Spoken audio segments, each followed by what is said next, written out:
یہ ممبر پر کئی مرتبہ حدیث بیان ہوتی ہے، لوگ سنتے بھی ہیں، شاید اس پہلو سے آپ پہلی مرتبہ سنیں جو اس سے ایک پہلو اخذ کر کے میں آپ کو دینے لگا ہوں۔ پہلے حدیث سنیں، حضور پاک علیہ السلام کے آخری خطبوں میں، بالکل آخری مسجد نبوی کے خطبے تھے، رسالت مآب دنیا سے پردہ فرمانے والے تھے، نبی پاک علیہ السلام نے ایک اعلان فرمایا۔ وہ اعلان کیا تھا کہ تم جتنے صحابہ بیٹھے ہو، مجھے پتہ ہے تمہارے جو مسجد نبوی کے پڑوسی لوگ ہو نا، تمہارے گھر کے 2 دروازے ہیں، ایک دروازہ تمہارا گلی میں کھلتا ہے، ایک مسجد نبوی میں کھلتا ہے، نماز کے لیے آتے ہو تو اس دروازے سے، بازار جاتے ہو تو اس دروازے سے۔ کہا جی ہاں یا رسول اللہ، آپ کی اجازت سے، ایسے ہی ہم نے رکھا ہوا ہے۔ فرمایا اب میں اجازت واپس لے رہا ہوں، لا تبقین قوقۃ فی المسجد، مسجد میں اپنے دروازے بند کر لو، وہی گلی والا کھلا رہے، جب مسجد نبوی میں آؤ گلی کے دروازے سے آؤ۔ رسالت مآب کی حدیث یہاں تک پوری نہیں ہے، آگے لفظ موجود ہے، فرمایا الا قوقۃ ابی بکر، حضور نے فرمایا یا میرا دروازہ مسجد نبوی میں کھلے گا یا ابو بکر صدیق کا دروازہ مسجد نبوی میں کھلے گا۔ کیوں کھلے گا ابو بکر صدیق کا دروازہ؟ وجہ رب کریم آپ کو مدینہ طیبہ لے جائے۔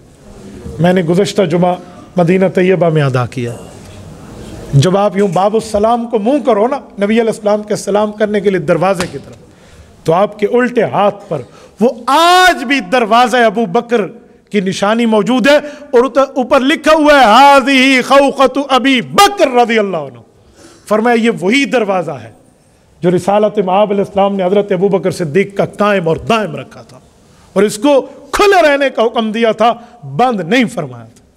کیوں؟ وجہ، معاملہ کیا ہے؟ ابو بکر صدیق رضی اللہ عنہ کا دروازہ کیوں کھلا رہا؟ کئی وجوہات ہیں۔ ایک عورت آئی رسالت مآب کی خدمت میں، کہا یا رسول اللہ مسئلہ پوچھنا ہے۔ نبی پاک علیہ السلام چاہتے تو اسی وقت مسئلہ بتا سکتے تھے۔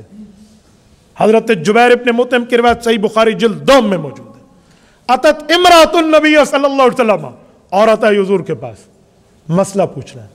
حضور پاک نے فرمایا میں سفر پہ نکلنے لگا ہوں، بعد میں آنا۔ وہ خاتون صحابیہ تھی، اس نے عرض کیا یا رسول اللہ اجازت ہو تو ایک جملہ پوچھوں؟ فرمایا پوچھیں۔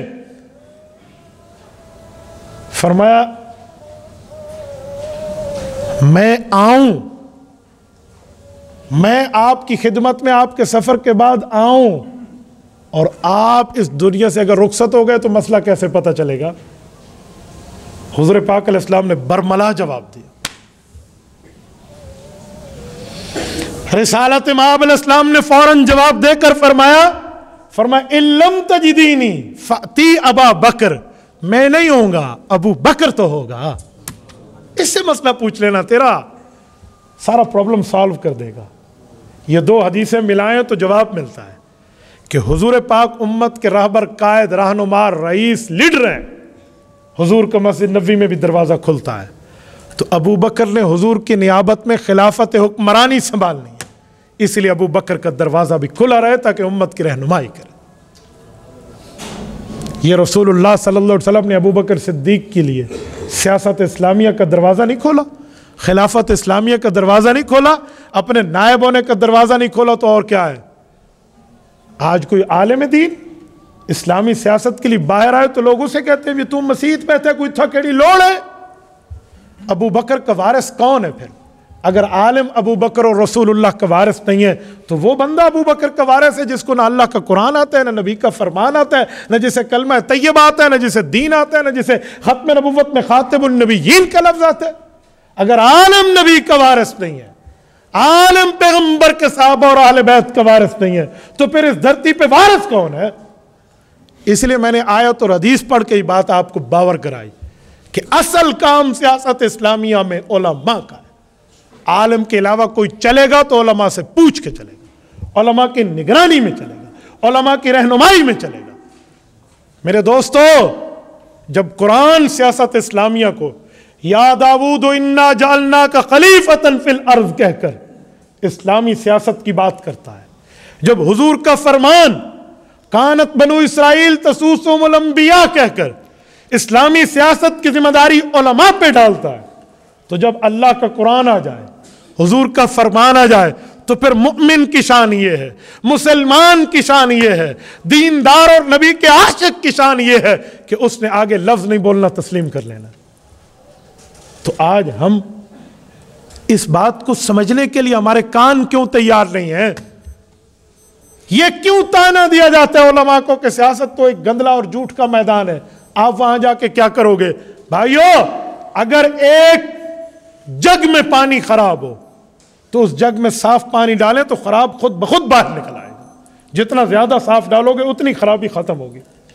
یا تو اٹھا کر اس کو انڈیل دو یا اس میں صاف پانی ڈالو تو ٹھیک ہو جائے گا۔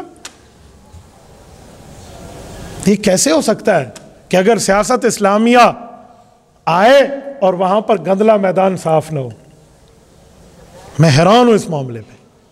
پوری پاکستان میں علماء کو کتنے ووٹ ہماری عوام دیتی ہے اور بے دینوں کو کتنے ووٹ دیتی ہے؟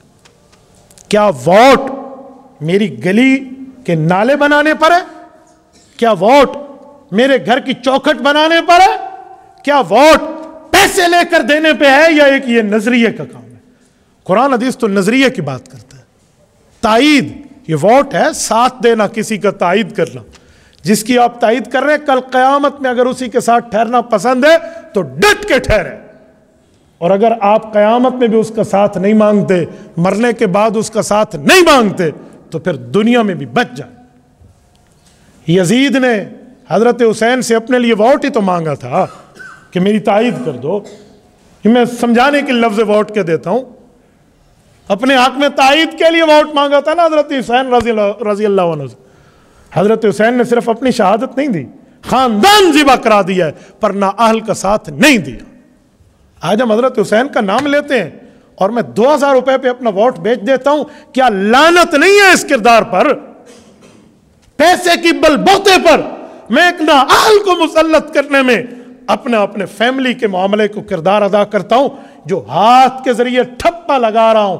کیا سورۃ یاسین کی آیت مجھے بھول گئی ہے جس میں اللہ فرماتے ہیں الیوم نختم علی افواہہم وتکلمنا ایدیہم وتشہد ارجلہم بما کانوا یکسبون؟ فرمایا لوگو، کل قیامت کا دن ہوگا، تمہارے منہ پر موت لگا کے بند کر دیا جائے گا، تمہارے ہاتھ بولیں گے، تمہارے پاؤں بولیں گے کہ تمہارا کردار کیا تھا۔ کیا ہمارا ہاتھ وہاں نہیں بولے گا؟